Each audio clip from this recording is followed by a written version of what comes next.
sense it was used positionally. Go for it, man. What are we thinking here? Yeah. What gives life value? I would say you do. family. Family gives you value? Which kind of family are you in? Are you in a good family? Yeah, I'm in a good kind of family that like supports me and everything. Okay. And, like what I'm doing. That's why I picked family. I have a follow-up question to that. What is it? I'll let you write it first. What's your name? What's your name? Twan. Yeah. Twan? Yeah. Tell me about your family, man. Yeah. So like my family is like a Yeah, It's exactly. a more Asian family. Okay. So like they have like some like standards here and there, right? But they're more lenient on like the Asian standards. You know what I mean? Okay. So yeah. Okay. And then like until like you. it's still put upon me. It's like, oh yeah, get good grades and everything. Sure. But like it's just, it's not like they tend to like stress me out. Yeah. So it's just. That's cool. Yeah. I mean, that's kind of. It sounds like you like that. Yeah, I kind of do like it. Yeah. I just like I get to like relax more. I don't Yeah. have to like focus a lot on like just studies and I mean, everything. look how many times family's on here. Family, family, family, family, family, family. It's like kind of the most important. I think I know why. My family has Lebanese, Armenian, Italians, Filipinos. It has Russians. It has Native Americans in it. It has every single race on the face of the earth is in my family, which is crazy. That's crazy. So, and that's because I'm a Christian.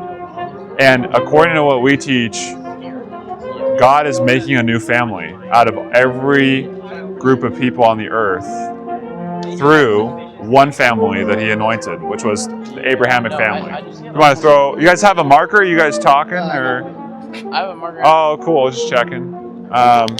Yeah. So I don't know if you've heard this story, but the idea of the Bible is God's actually starting a new family.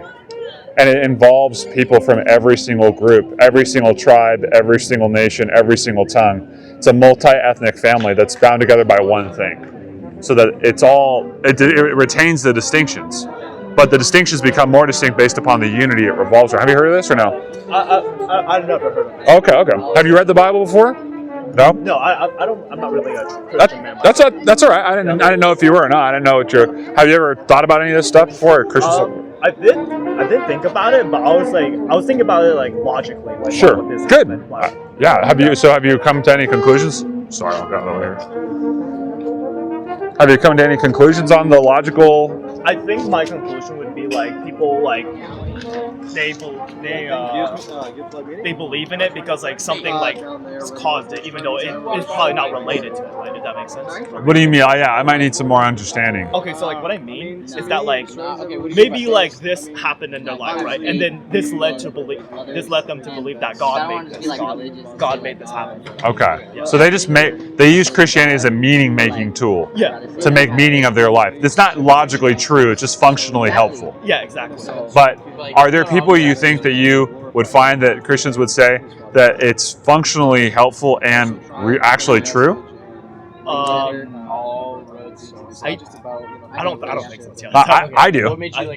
I believe what Jesus says is actually the historical Jesus actually resurrected from the dead, and there's evidence in history to prove that. And if that's true, that would make all of his claims valid, which would mean that there's a logical basis for my belief and a rational side for it. Yeah. Have you heard of that before? I don't think I've heard of it. No. How interested are you in stuff like that? I'm like middle of the road. I'm like a little interested, but like Sure. not like I don't know. What interest do you possess in it? What the half level that you are? What propels your interest? Is it just mere curiosity, entertainment, or is it there's something maybe valuable here for me that I don't know about? It's just part of pure curiosity. Sure. Well, then to satisfy just a bit of curiosity, I'd say this: the whole claim of Christianity rests on whether or not Jesus of Nazareth died and resurrected from the dead, and the historical plausibility of that event, as we are further away from the event, gets more and more plausible because we dig up more and more information that shows that the original sources are not only competent to relate history accurately, but there's no good reasons to reconstruct that history from a different hypothesis, meaning there's not a better hypothesis to explain all the weird stuff that happens outside of the resurrection stuff. The best hypothesis would be that Jesus actually did resurrect. And you haven't heard about this before. Okay, it's called the minimal facts argument, and it's a logical argument trying to show from history and logic that Jesus, the claims of Christianity, which was that Jesus resurrected from the dead, that it's a more historically plausible belief to hold than any of the other competing hypotheses about the same phenomenon. So I'm not sure how interesting. What's up, man? Good to see you, dude. How's your bro? Good.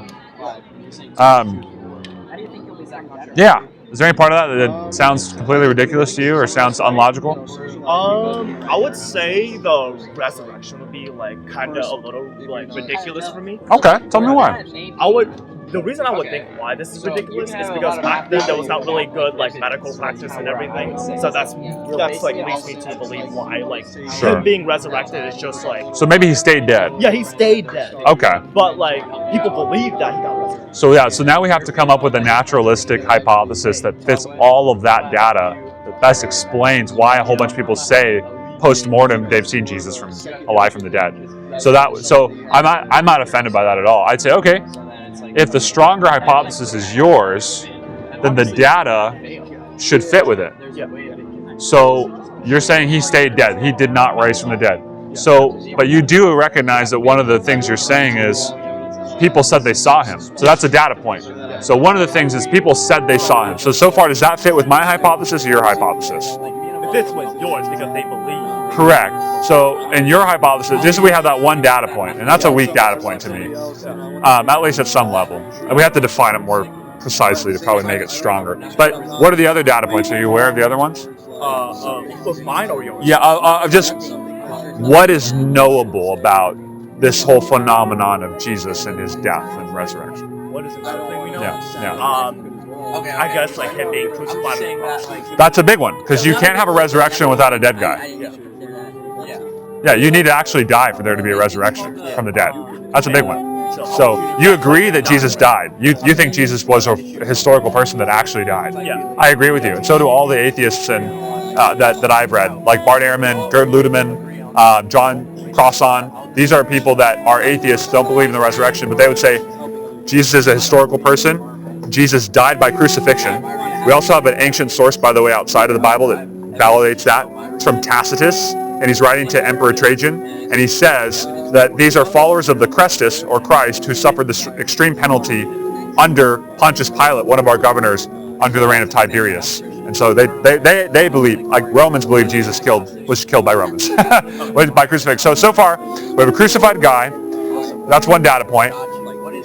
And then we have post-mortem appearances, or at least supposedly so. People say they see him after he's dead. Okay. So now, for you and I, like, what evidence would you need to actually think that it's plausible to say he resurrected? More than that, what other further evidence would have to be there? For him to be resurrected? Yeah. Yeah, for a physical resurrection. Because unless you're completely pre-committed to naturalism, there should be some evidence you can offer. Say, well, if this or that happened, I could probably roll with it. I don't. Is there like sources? Oh yeah. Oh yeah. He got resurrected? Oh yeah. Like, I mean, the Bible. Absolutely. Yeah. Well, here's why that's why it's actually kind of a problem, is in 50 AD, the Apostle Paul, who was himself a persecutor and a murderer of Christians, he says that he has a resurrection appearance of Jesus. He says that he becomes a Christian because he himself encounters the resurrected Jesus. So what causes a person to turn from a murderous persecutor who's angry with Christians because he thinks what they're doing is unholy and wrong, to the greatest proclaimer and promoter of that exact same thing he used to try to murder? Well, what happened? Well, that's a data point. It's a data point. The conversion of Saul of Tarsus is a data point that atheists agree happened. I'm only giving you stuff that atheists agree with.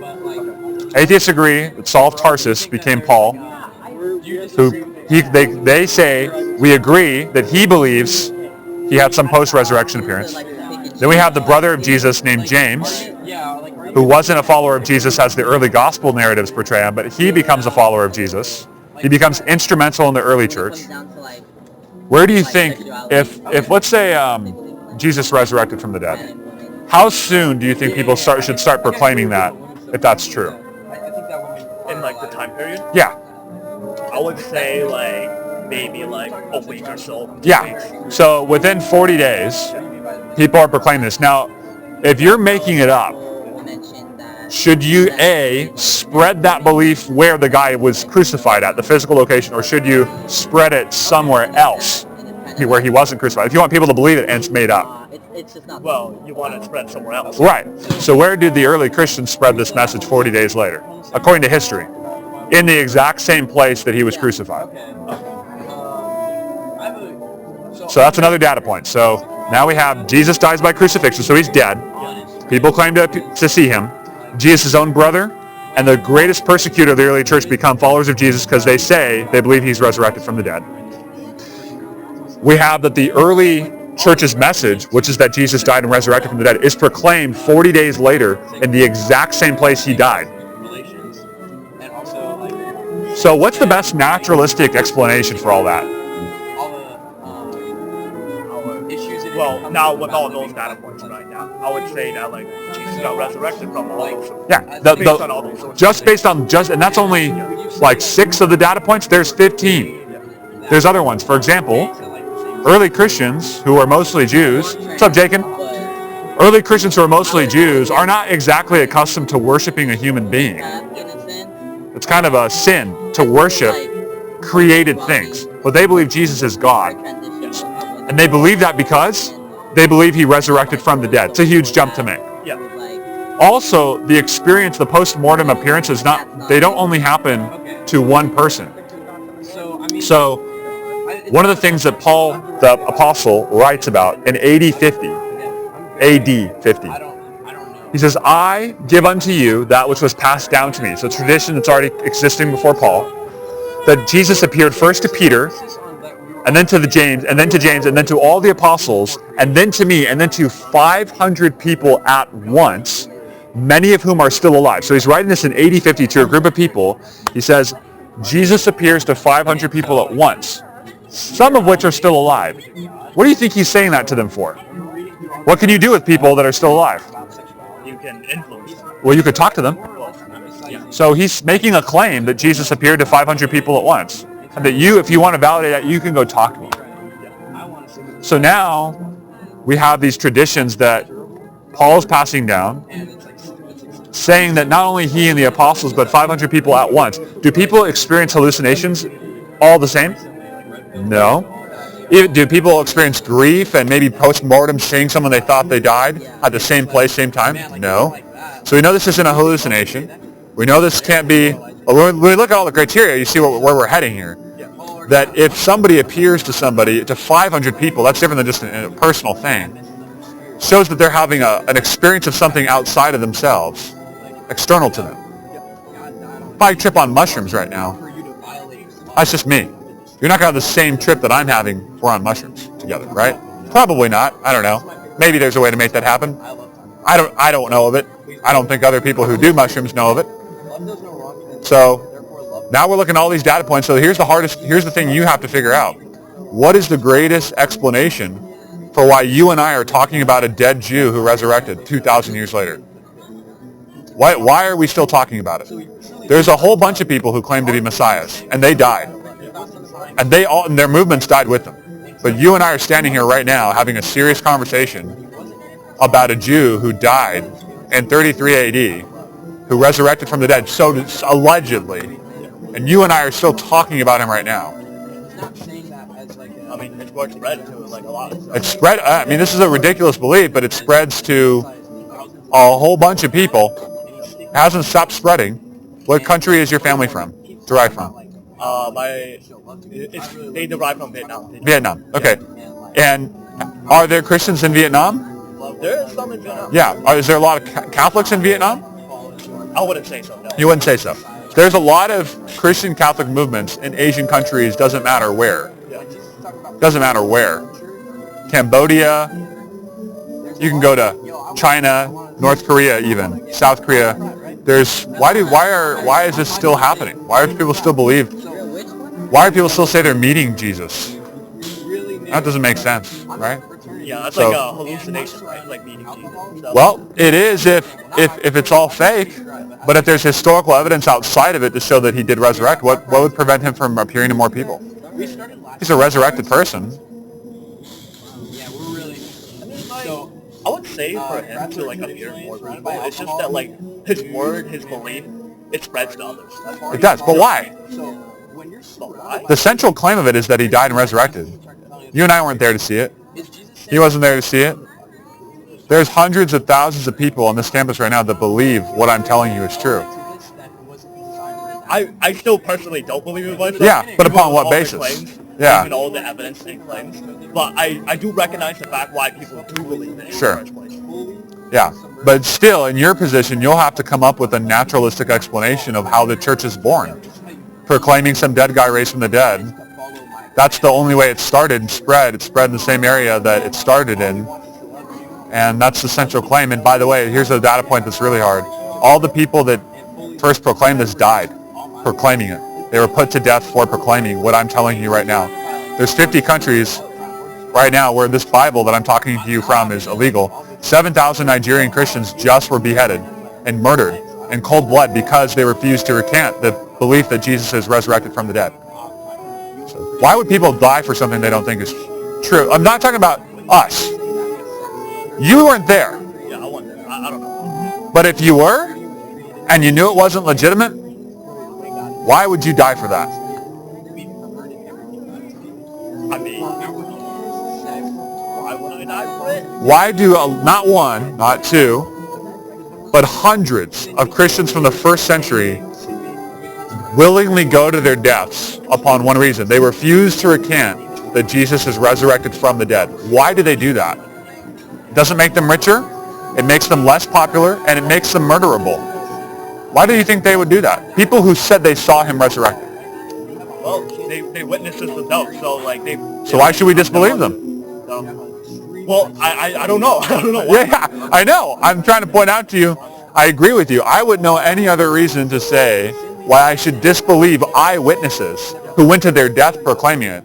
That's a pretty strong witness. You know, if you're in a courtroom and they jam-pack it with 100 witnesses that are saying, you could kill me now and I will not recant this testimony, it kind of seems to lend strength to the case. Yeah. Do you believe George Washington is the first president of the United States? Well, yeah. I do. Why? Well, I mean, it's in history. It's written like that in history. It is. Yeah. That's why I believe Jesus is resurrected from the dead. It's written in history. There's more witnesses about that. There's actually more credible historical information for the claim of Jesus' resurrection than there is for George Washington being the first president. Because there's more early attested independent sources which show that. There's only a few sources which say this about George Washington, and they're all coming from the same people who know each other. And they stand a lot to benefit from that claim, because we're trying to secede from Great Britain. And so you already believe in something because it's historical. Yeah. Have I given you historical evidence? Well, if it is historical and that, I would actually kind of believe it. Okay. From just a logical standpoint. Right. Now imagine I have a button right here, and the button says, if you press this, you're going to believe in this. Do you, like what I'm talking to you about, Jesus' death and resurrection, would you choose to press the button if you knew it would make you believe in it? If I knew it would make me believe in him? Yeah. Or would you go, no? I'd be like, no. No, why not? Yeah. Because I choose to believe in my own things. I don't want to like believe blindly. I want to believe knowing that like it's factual. What do you believe right now? Right now? Mm-hmm. I believe that Jesus got resurrected because of all the sources. Okay, so you believe that. That's not blind. Yeah, that's not being blind. So but I'm saying if you could press a button, and I'm not talking about blind belief, I'm talking about function. Let's say you could press this button, based on what you know about, if you wanting it to be true, Oh, one. All right, cool. would you press the button? I'm sorry, I think I confused you with my question. Would you press it because you want it to be true? Okay, yeah, I do want to. I do Okay. press it. So here you are, you're saying, I wish this was true. I hope it's true. I think it could be true. I'm persuadable to the fact that it is true. So here's the big question is, what do you think is the final nail in the coffin for you about showing that this is actually true for you? Seeing it for myself. Seeing it. Yeah. Seeing what? Seeing that he got resurrected. So you're saying I would have to see it to believe it. Yes. But you don't see that George Washington was the president of the United States, but you believe that. Yeah, I believe that. Upon what basis? Do you see the difference here? Yeah. There shouldn't be one, right? You could believe early eyewitnesses about Jesus and early eyewitnesses about George Washington to a level. But when it comes to Jesus' resurrection, we have a different criterion we're putting on that. So I can't believe it until this. But I can believe it's something I haven't seen, and I'm going to continue to believe it. The reason why I don't believe it at first is because resurrection is a very supernatural thing. That It is. Really occurs, never really. Correct. Yes. That's why I don't really believe it. It's like that sounds ridiculous. You know? Yeah. I mean, I understand that. But so let me show you this. Do you believe that there's a God, by the way, just in general? Do I believe that Yeah. There's a God?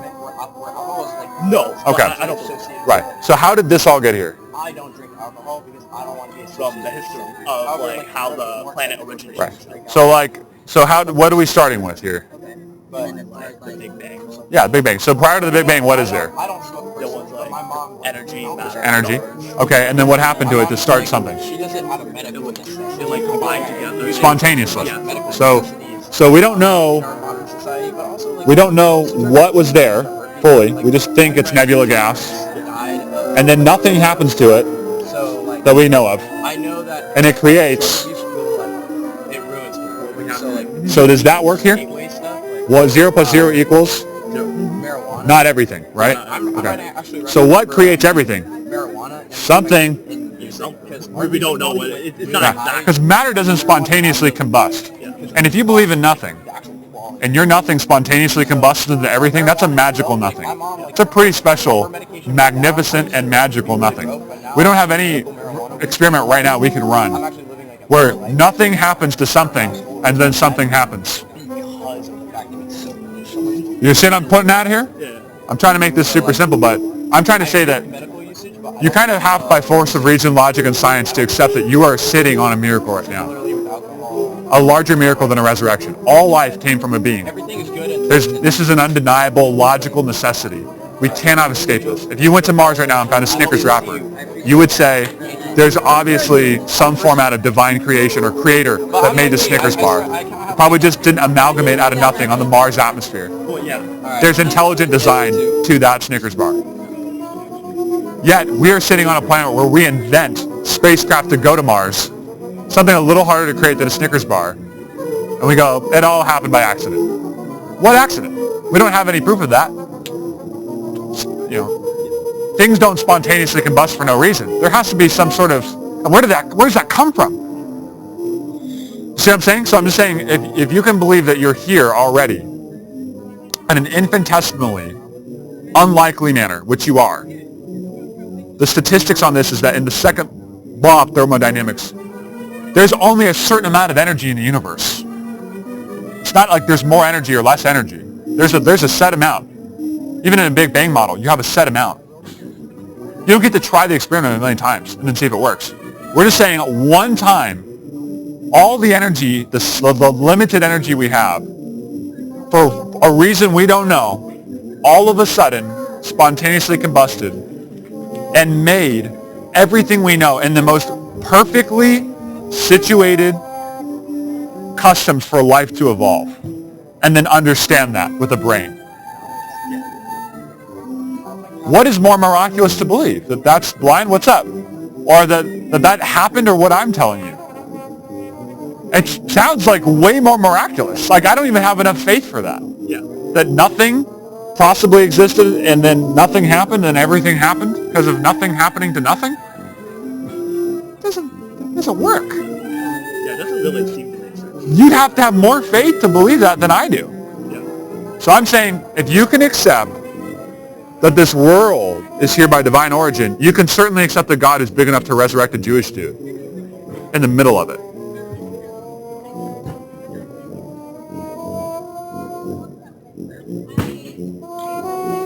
Definitely thought of it. Yeah. We have a pretty spectacular nothing if we're all here by accident. Yeah. The fact we're having a conversation right now, this shouldn't be happening right now. The fact that this spontaneous matter combusted and made matter that is able to conceive and consciously consider the matter that came before it and name it stuff is weird. Yeah. You know, I mean, it's just the weirdest accident ever.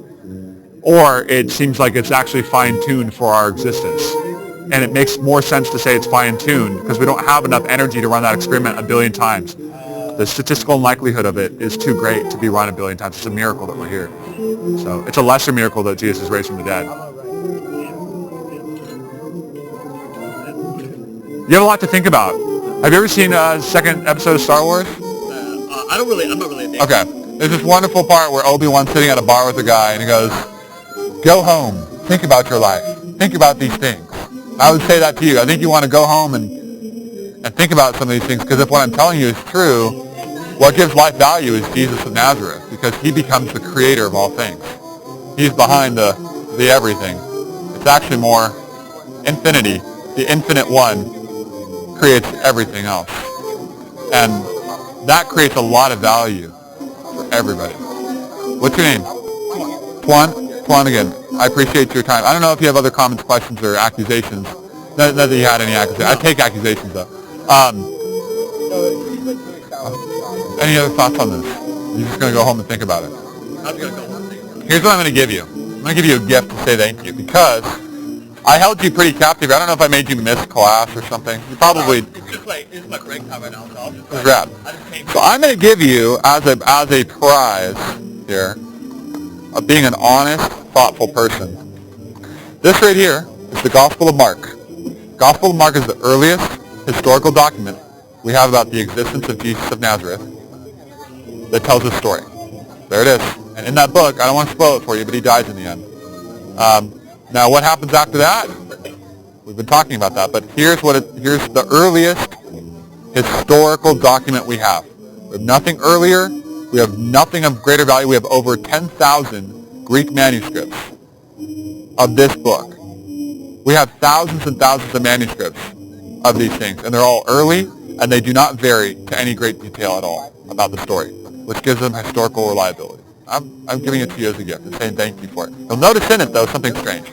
If you open it up to the content inside of it, you're going to notice that if you get to the actual content of it, like maybe open in the middle, you'll see this. Now you'll see what's weird. On the left-hand side, there's text. On the right-hand side, there's nothing. And this is for you to write notes. It's for you to ask questions. This is for you to be honest about what you're reading. So you can journal and think about this kind of stuff if you want. And you're welcome to come back at any time and talk to me about any of it, but you don't have to. I don't obligate it. It's a gift. It's a free gift. Just like the gift Jesus died to give you when he resurrected from the dead. To give you a free life, a new life with him. So I want you to have it. Yeah? Appreciate it. Appreciate it, Tuan. Yeah. It's not talking to you. It actually made me think about why I believe things. Yeah. I'm happy that you did. That's what we're here to do, is to help people think. Christianity is the thinking thing. It's not blind belief. You have to have evidence. You have to have faith is reliant upon evidence. Yeah. If I trust you as my friend, it's because you have a reliability with me, from the past. And I have to look at that as evidence to trust you. Well, with Jesus, the historical reliability of the sources kind of tell you can trust him. Yeah. All right, man. Go for it.